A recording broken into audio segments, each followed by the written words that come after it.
முன்னாள் அமைச்சர் எல்லாருமே வந்து விஜயகாந்த் சாப்பிட்டா தான் பண்றாங்க. ஸோ வந்து விஜயகாந்த் என்ன கூட்டணிக்கு வருவாங்க அவங்க நம்புறீங்க சார் நீங்க? யார் யார் கூட்டணிக்கு வருவார்கள் என்பதை ஜாதகம் பார்த்து நான் சொல்ல முடியாது.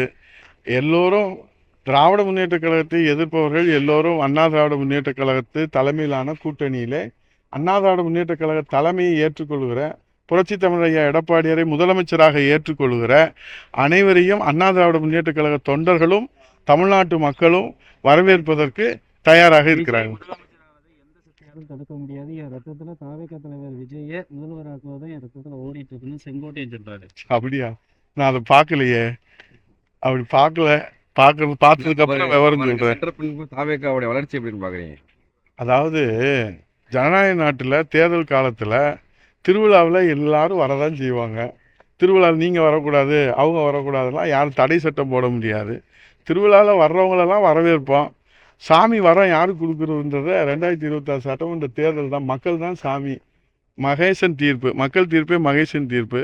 ஆகவே சாமி வரம் கொடுக்குற தீர்ப்பை பொறுத்து தான் யார் யாருக்கு யார் யாருன்றத, யார் யாருக்கு எந்த இடன்றத சாமி தான் தீர்மானிக்கணும், இறைவன் தான் தீர்மானிக்கணும், மக்கள் தான் தீர்மானிக்கணும், மகேசன் தான் தீர்மானிக்கணும்.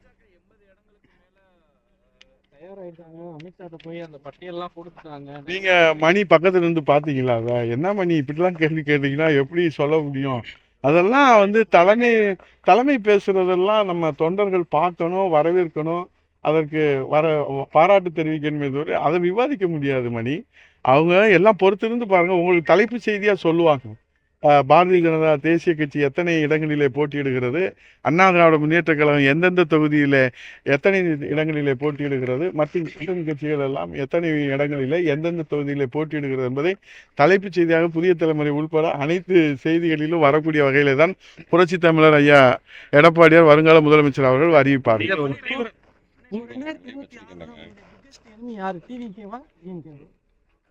அண்ணா திராவிட முன்னேற்ற கழகத்தினுடைய ஒரே எதிரி திமுக. திமுக திமுக நீங்க ஒரு மக்கள் விரோத திமுக. எல்லாரும் வருவாங்க, எல்லாரும் வருவாங்க. நாங்களே எங்க 54 ஆண்டுகளா சொல்லிக்கிட்டு இருக்கோம். திமுகவினுடைய மக்கள் விரோத ஆட்சி, திமுகவுடைய குடும்ப ஆதிக்கம், குடும்ப ஆதிக்கத்தினுடைய வாரிசு அரசியல், சர்வாதிகாரம், ஹிட்லர், முசோலினி, இடியமன், இதெல்லாமே நாங்கள் ஒழிக்கணும்னு யார் சொன்னார்? மன்னாதி மன்னன், மக்கள் திலகம், பொன்மன தலைவன், புரட்சி தலைவர் எம்ஜிஆர். தமிழகம் தரநிலை தலை நிமிர்ந்து நிற்க வேண்டும் என்பதற்காக இதய தெய்வம் புரட்சி தலைவி அம்மா, இருவரும் தெய்வங்களுடைய மறு வடிவமாக இருக்கிற புரட்சி தமிழர் வருங்கால முதலமைச்சர் ஐயா எடப்பாடியார் 54 வருஷமா சொல்லிக்கிட்டு இருக்கிறோம். நிச்சயமாக அதற்கு இந்த 2026 தேர்தலில் விடிவாக கிடைக்கும். 1000 கலைஞர் வந்தாலும், 1000 ஸ்டாலின் வந்தாலும், 1,00,000 உதயநிதி ஸ்டாலின் வந்தாலும், அண்ணா திராவிட முன்னேற்ற கழகம் புரட்சி தமிழர் ஐயா எடப்பாடியார் தலைமையிலான வெற்றி கூட்டணி ஆட்சி அமைப்பது உறுதி, மக்களாட்சி மலர்வது உறுதி. மன்னராட்சிக்கு முடிவுரை எழுதுவோம். நன்றி, வணக்கம்.